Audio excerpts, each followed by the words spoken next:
जो गावे हरि पद पावे ते न परे भव कूपा। यह चरित जो गावे हरि पद पावे ते न परे भव कूपा। भव सागर में फंसता नहीं है जीव।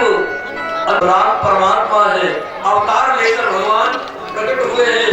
रामचंद्र भगवान की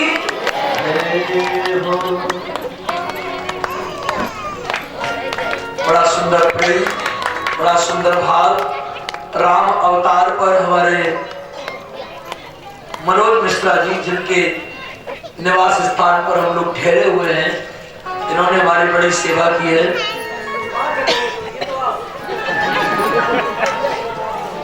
बड़ा अच्छा भाव, बड़ी अच्छी सेवा की है। ऐसी करके कई शादी में जमाना पड़ी।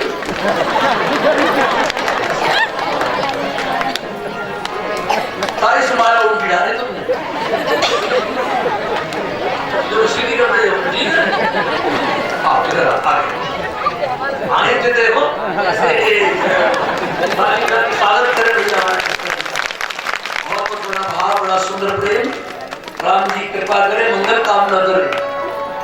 बांके बिहारी लाल की, अयोध्या धाम की।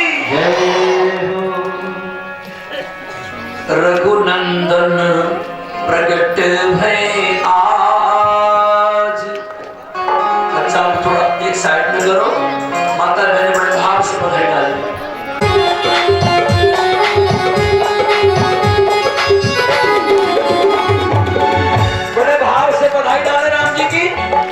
लड़ुआ बटे पेड़ा बटे, लड़ुआ बटे और पेड़ा बटे, लड़ुआ बटे और पेड़ा बटे। तो कर राम जी की नहीं माता मेरे सेवान के बस सोलवान के राम जी ना है। अरे भैया हमारी ने इज्जत तो रखो, बधाई डालते हुए।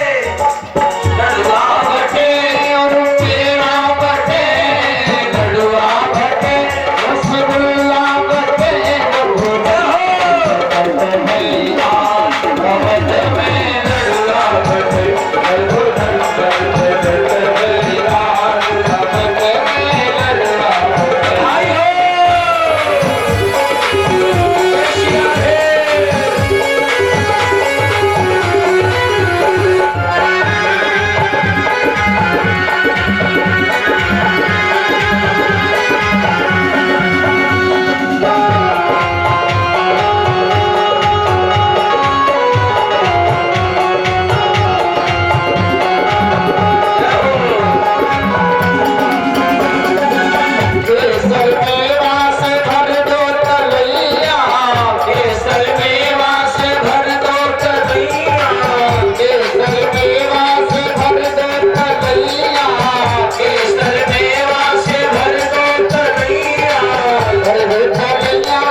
जय राधा राम की जय राधा राम की जय राधा राम की जय राधा राम की अवध में आनंद भयो जय राधा राम की अवध में आनंद भयो जय राजा राम की अवध में आनंद भयो जय राजा राम की अवध में आनंद भयो जय राजा राम की जय जय श्री राधे श्याम।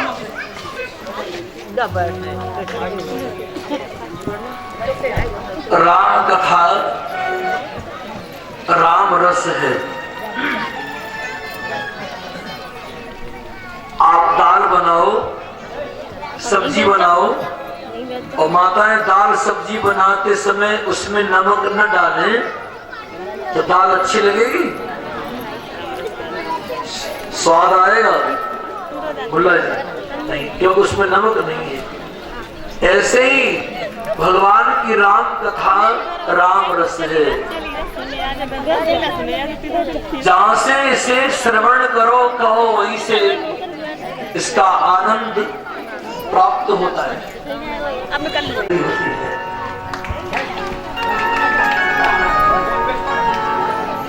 खाने की मर्यादा, जीवन जीने की मर्यादा, पिता पुत्र की मर्यादा, माता पिता की मर्यादा, पति पत्नी की मर्यादा, ये राम की कथा से सीखी जाती है। इसलिए राम जी का नाम था मर्यादा पुरुषोत्तम।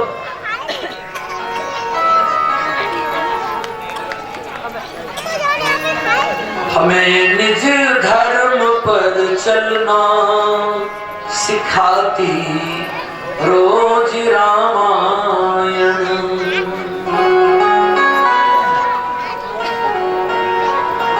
उन्हें सुख के किनारे से लगाती रोज रामायण।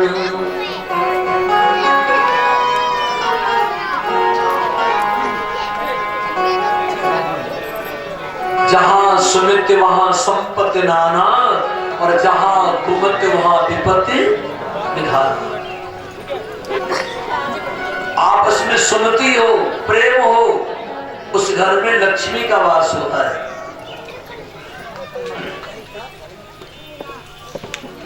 एक बार माता पिता दोनों तीनों बहुएं सम्मिलित रहती थी घर में। तो छोटी वाली बहू ने सब्जी बनाई और सब्जी बनाने तो रख दी, एकदम उसका छोटा बच्चा रोने लगा। बच्चा रोने लगा, सब्जी तो छोड़ दी, बच्चा को दूध पिला दिया। अब बड़ी वाली दीदी ने देखा जिठानी ने, पता नहीं जाने नमक डाला है कि नहीं डाला है, ला जाना भी नमक डाल दे। तो बड़ी वाली जिठानी आई, मां ने नमक सब्जी में डाल दिया। थोड़ी देर में सासू मां आई। सासू मां ने देखा बच्चा को दूध पिला रही है, सब्जी बनने वाली है, पता नहीं जाने नमक डाला है कि नहीं डाला। और सासू मां आई, बेहुआ में नमक झोंक गया। और तब तक छोटी वाली ने बच्चे को दूध पिला के कहा, हे भगवान सब्जी तो बन रही, नमक डाल ही नहीं पाया। और तू एकदम उठी जल्दी जल्दी में और उसने भी नमक उसमें डाल। और जब 3 लोग नमक डालेंगे तो कम होगा कि ज्यादा? और जब भोजन बन गया और भोजन बनने के बाद पिताजी को परोसा, ससुर जी को भोग लगा के भोजन उन्होंने प्रारंभ किया। जैसे ग्रास दिया मुख में तो नमक तेज था। तो कहा बहुएं तुम्हारी बहुत अच्छी हैं, लेकिन आज पता नहीं धोखे से ज्यादा हो गया होगा। तब तक सासू मां ने सुन लिया, क्या कह रहे हैं, नमक ज्यादा है? नहीं नहीं नहीं, आज थोड़ा ज्यादा है। सासू मां बोली नमक तो मैंने डाला था। तब तक बड़ी वाली बहू बोली माता जी नमक तो मैंने भी डाला था। छोटी वाली बोली जी नमक तो मैं भी डाला ही। तो देखो बूढ़े पिता ने कितना अच्छा भाव दिया। आज से घर में कोई कार्य करना, कोई भी काम करना तो एक दूसरे की सलाह से करना, एक दूसरे को सुमित से करना, परामर्श करके करना। उस घर में झगड़ा नहीं हुआ, कलह नहीं हुआ। और कभी कभी घर में लोग क्या करते हैं, जरा जरा सी बातों पर खाने के टाप पे उन्हें झगड़ा करने का समय मिलता है। अब दीजिए, कोई भोजन कर रहा हो या करा रहे हो तो कोई बात हो तो उसे आगे पीछे करना, और खाना खाते समय कभी भी ऐसी बात ना करें जो व्यक्ति खाना फेंक दे या गुस्सा कर ले या छोड़ के भाग जाए। तब बाबा तुलसी कह रहे हैं कि जहां सुमित वहां संपत्ति नाना, जहां कुमित वहां विपत्ति निधान। रामायण की बहुत सुंदर चौपाई है। अगर घर में आप प्रेम से करोगे, आपस में सलाह होगी, भाव अच्छा होगा, तो उस घर में लक्ष्मी का वास होता है। और अगर तुम पूरे घर में लक्ष्मी लक्ष्मी बुलाओगे तो उस घर में लक्ष्मी तो आती है पर उल्लू की सवारी करके आती है। और रात में कौन जगता है? अब नवविशाली को रात में नींद न दिन में नींद, हर समय लक्ष्मी लक्ष्मी। और धन का जो सदुपयोग करता है उस घर में लक्ष्मी गरुड़ वाहिनी बन करके आती है। और जो संपत्ति को विषय भोगों में, पापों में, वासना में, गलत जगह पर प्रयोग करता है, वह धन, वह संपत्ति उसके नरक का कारण होती है। और जो धन संपत्ति मेहनत करके, पवित्र मेहनत की कमाई भगवान के दरबार में, भगवान की कथा में, दान पुण्य धर्म में लगाता है, वह उसके मोक्ष का कारण होती है।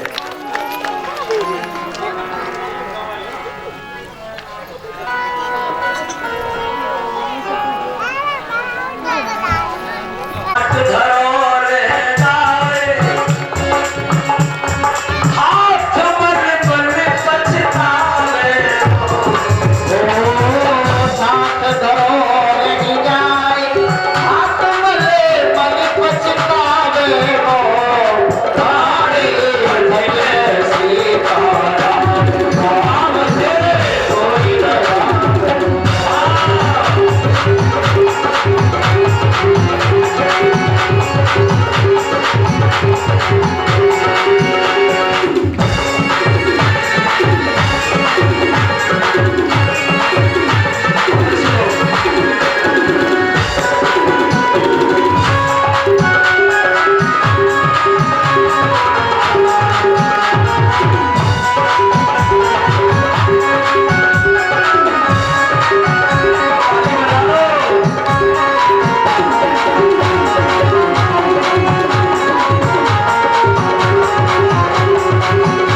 राजा महाराजा हुए।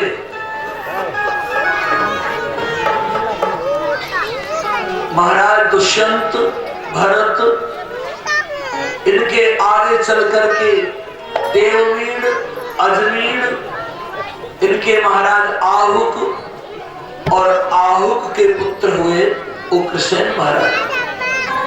और उग्रसेन की पत्नी का नाम है पवन रेखा। क्या नाम है? पवन रेखा। अब कथा का सार समझना। और पवन रेखा जब वन की ओर गई तो एक दुर्बल नाम के राक्षस ने पवन रेखा के साथ छल किया और उसी के छल करने से बेटा जन्मा। और जब बेटा घर में जन्म लेता है, अच्छे जो भक्त होते हैं वो कुल पुरोहित जी को बुलाते हैं, ब्राह्मण आचार्य को, तो नामकरण करवाते हैं। आपके यहाँ तगा बनता है, शुद्धिकरण होता है, तो ब्राह्मण लोग आते हैं, कितने टाइम पर होगा, कौन सा दिन, कौन सा नक्षत्र। घर वाले कहते हैं महाराज देखो ये बच्चा आगे सुख देगा कि नहीं देगा, भाग्य का कैसा निकलेगा, माता पिता की सेवा करेगा कि नहीं। तो जब आचार्य पुरोहित ब्राह्मण आए महाराज उग्रसेन के दरबार में, तो कहा यह है तुम्हारा पुत्र, सबसे अधिक बलवान होगा और इसकी असुर प्रवृत्ति होगी, राक्षस प्रवृत्ति का होगा, साधु महात्माओं को सताने वाला होगा, पाप करने वाला होगा, अधर्म करेगा, शुभ काम नहीं करेगा, आपको दुख ही दुख पहुंचाएगा। इतना कहकर ब्राह्मण लोग चले आए और महाराज उग्रसेन जी ने विचार किया ऐसे बेटा से तो बिना बेटा के भले हैं, जो माता पिता को सताएगा, साधु महात्माओं को दुख पहुंचाएगा, परिवार में कष्ट देगा, इसके समान कोई बलवान नहीं होगा, इसके आचरण गलत होंगे और ये असुर प्रवृत्ति का होगा, राक्षस प्रवृत्ति होगी, ये किसी को रहने भी नहीं देगा। तो गुड्डू भैया उसी बालक को महाराज उग्रसेन जी ने कांस कटवा कर, कांस और कांस मंगाकर उस कांस में लपेट दिया, बंद कर दिया और बंद करके उस बालक को मथुरा की यमुना जी में बहा दिया। कथा पर ध्यान देना भाई बहन। और वह यमुना की धारा में आधी रात को छोड़ दिया और बहता हुआ वह यमुना जी की धारा में चला आ रहा है।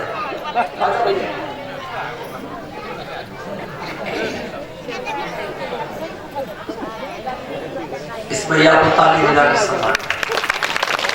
पहले दिन से लगातार नागा नहीं किए हैं, भगवान की बड़ी कृपा है।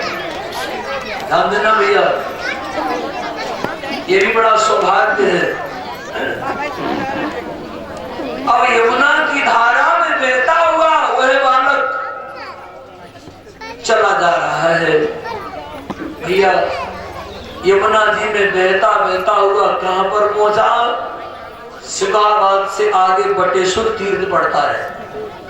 बटेश्वर तीर्थ है, बहुत सुंदर भगवान महादेव का प्रतिष्ठित मंदिर है। यमुना जी की धारा बह रही है और यमुना जी ने शिव जी का परिक्रमा किया है। बटेश्वर तीर्थ के पास में गांव है सौरीपुर। सौरीपुर में यमुना के किनारे वह बच्चा टिक गया, ठहर गया। सुबह होगा, आपने देखा होगा सुबह होते ही कुछ कुछ भक्त, कोई नहाने जाता है यमुना जी, कोई टहलने जाता है, कोई दर्शन करने जाता है, कोई प्रणाम करने जाता है। सुबह नगरवासी यमुना जी के तट पर आए।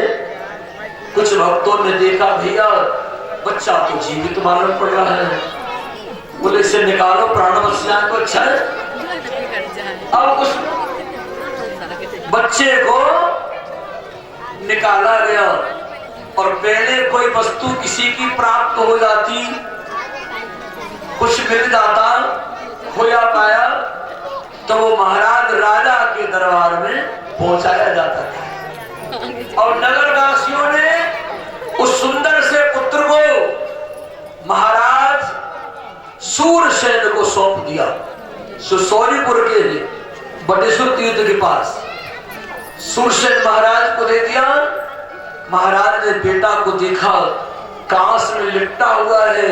महाराज ने कह दिया कांस में लिपटा है, बंद है, इसलिए इस पुत्र का नाम कंस रखा जाए। क्या नाम रख दिया मुल्ला जी इसका? कंस। समझ गया? चढ़ा दे पर जाना नहीं।